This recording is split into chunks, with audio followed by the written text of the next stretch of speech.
die Shiuri meyuchodim, was Baal al-Giyula mit Meyasser gewähren und mit Parsim gewähren. Und das sind die Shiuri, was zu Nomen gegeben, Chitas. Happy Lag Baomer, and welcome to Chita Short and Simple for Tuesday Yud Ches Iyar. Unlike inherited property, which may not be redeemed within 2 years of its sale, when a man sells inherited property consisting of a residential house in a walled city, it may be redeemed until 1 year after its sale has happened. Its period of possible redemption should be a full year. If it is not redeemed by the end of a complete year, then that house, which is in a walled city, will be transformed absolutely to its purchaser to be passed down to the purchaser's descendants. It will not leave his position in the Yovel, even if the Yovel year arrives within the year of purchase, unless it is redeemed in that year. Houses in an open city, meaning the city does not have a wall around it, have a similar law to a field of land. What's the halacha? Such a house may be redeemed at any time and will leave the purchaser's possession in the Yovel year.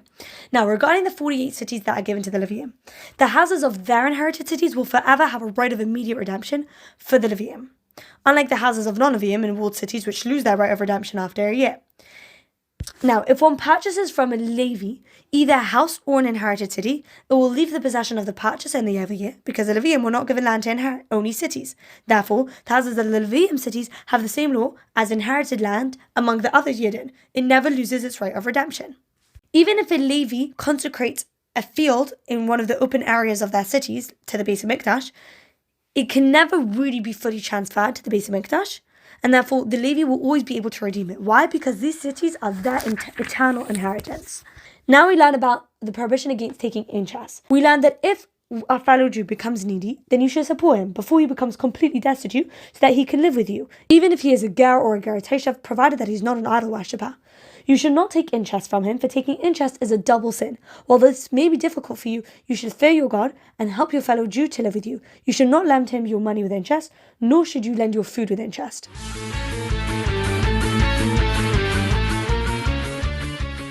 Today's share in Tehillim is Kapitel Parshas through Peitas.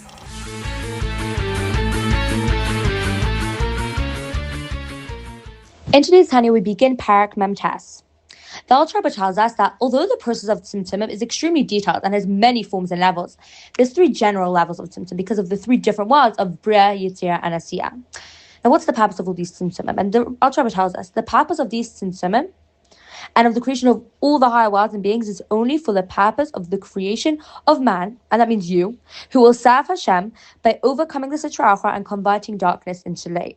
And when we contemplate how Hashem puts his iron safe aside, so to speak, in order to raise us up from our lowly state to be with him, it will surely inspire us to set aside any obstacles or challenges that we face in our Avodah.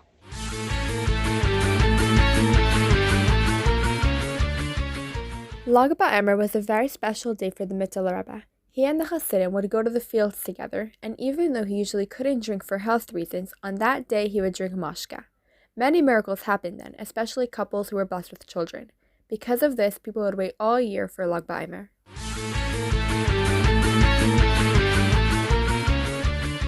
In today's Sefer Mitzvahs, we have 7 mitzvahs. First is the mitzvah Laisaseh, not to marry a guy. Second is the mitzvah Laisaseh, not to marry anyone from Ammon or Moav.